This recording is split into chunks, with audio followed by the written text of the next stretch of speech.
Hey everybody. So, I've been taking a trip back in time, back to my middle school year, which is why I have acne back on my face. But I also took a trip to the movie theater. What a fucking segue. And I saw Aquaman. And I have to say, I think I can't appreciate the visuals as much as other people. And everyone's talking about how visually amazing this movie is, and it didn't have any flaws visually. I really don't think it did. The inside of the ship that was pearl was like amazing. All the colors of the fish and the lasers and everything moving, shooting forward, and like dancing around. That was great. The depth of the ocean is something that depresses me. It makes me depressed. It always has. So seeing that throughout this movie, it's kind of like it kept me from enjoying it. It kept me from enjoying a lot of the visuals. Okay. Um. So let's start with the start of the movie. The start of this movie for me was more than I could even ask for. I thought it was amazing the way they started this movie. I loved the way they started this movie. Um, how there's a woman, and I was thrown off. I was like, "What's a woman? What?" Thought maybe it was going to be Aquaman as like a teenager, but no, it turns out it's a woman that he saves on the rocks through a storm. This man, he's a lighthouse keeper, and he saves this woman from the rocks. I was like, "Oh, it's a woman. That's weird. Who is she?" You know. And because I wanted to see a young Aquaman, I was like, "Is this movie really going to give me a young Aquaman? That'd be fucking awesome if they did." Then I was like, "Oh, it's just a woman. I don't know who she is." And then I got hooked in with like how weird she was, and like she ate a fish from the fish tank because you could tell she just was not from the surface, as they say in the movie. She was from Atlantis, you know. She explains this to the lighthouse keeper. They end up having a baby, and I was like, oh, and they're gonna give me him as a kid too. I was like, wow, 2 in 1, you know. So the opening was amazing. I thought it was really stunning how the shark saved his ass when he was a kid, because they were bullying him at the aquarium, and the shark noticed it, and the shark started to hit the tank. I was like, that's amazing. All these animals have his side. He's like an underwater Tarzan, you know? And he kind of looks like an underwater Tarzan in this movie. Looks a lot different from the original Aquaman. The original Aquaman had blonde hair, and he was, his suit was a lot more vibrant. Actually, no, it was actually darker, wasn't it? Huh. It's weird. This movie got away with making the suit more vibrantly colored, but still looked cooler, you know? It was awesome. Because he ends up getting the original suit. And I love the way they did it too. All the suits and the medals and the helmets are very ocean based. They're very like, they have like shell designs and like snail shell designs and stuff, and crustacean designs on them. The police, the underwater police, they have these white pearl suits that are made out of some type of metal, I guess. They almost look like clean new plastic. There was visually the color white was amazing in this movie. They had a lot of pinks and purples and blues, of course, and greens and reds. Black Manta, his lines were a little. I don't think his lines were acted out very well. There was a scene where he's trying to save his father, and him and his father have a dialogue that is kind of like, not much, and you kind of don't know what's going on, and I don't know. It didn't really work out well, I don't think.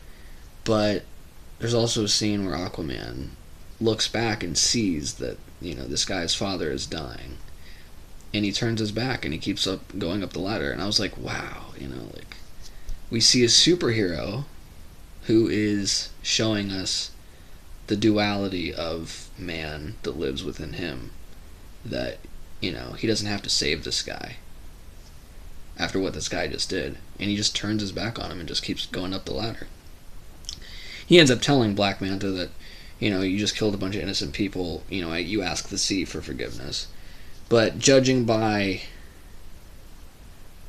Jason Momoa's character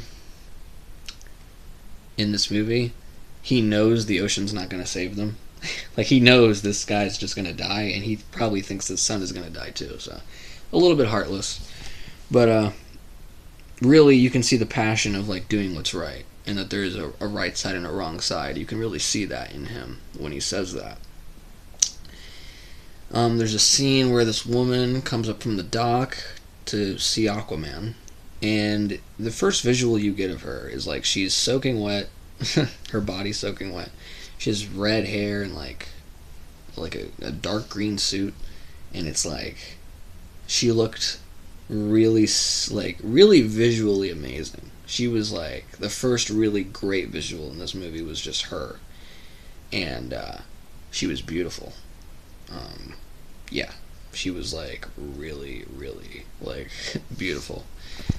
I was like, wow, they did a great job with that. And there's two villains in this movie. There's Black Manta, and there's also Arthur, which is Aquaman's name, his brother, which is a pureblood, and he's a half-blood, because they ended up taking his mother back to Atlantis. So his brother is a full Atlantean.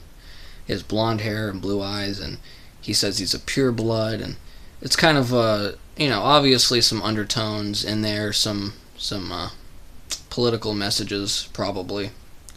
But it doesn't really take you out of the movie at all. And if anything, I find messages like that add to the movie. You look at Star Wars and Star Trek, those are filled with those types of messages.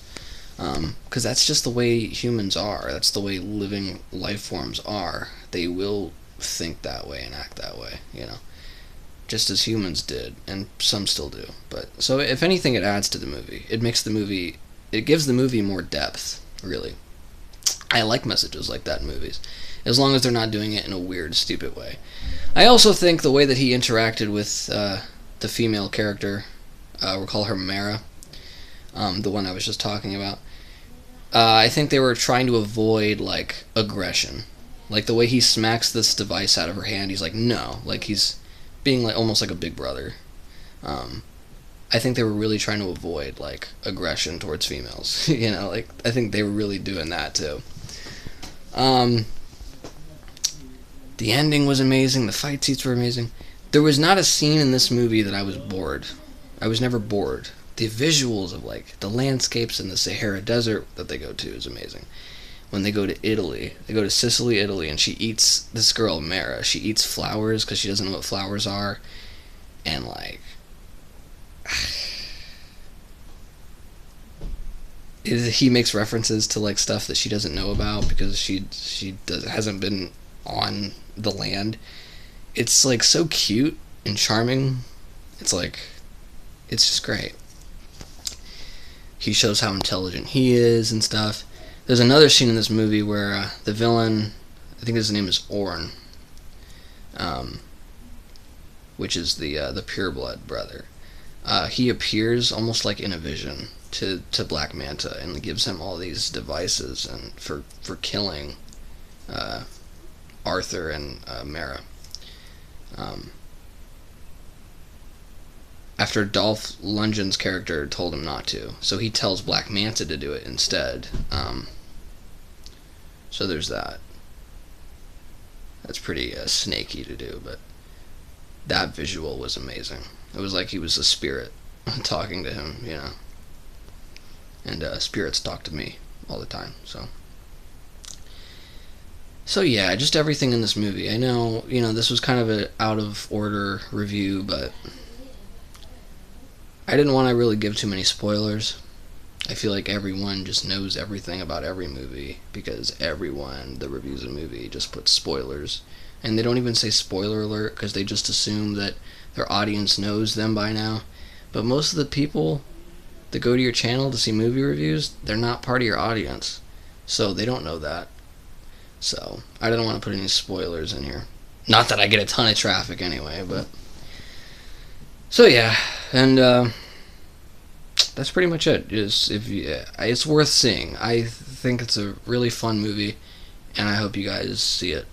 I thought it was great, and I love you guys, and I'll see you guys in the next video. Be back in a flash.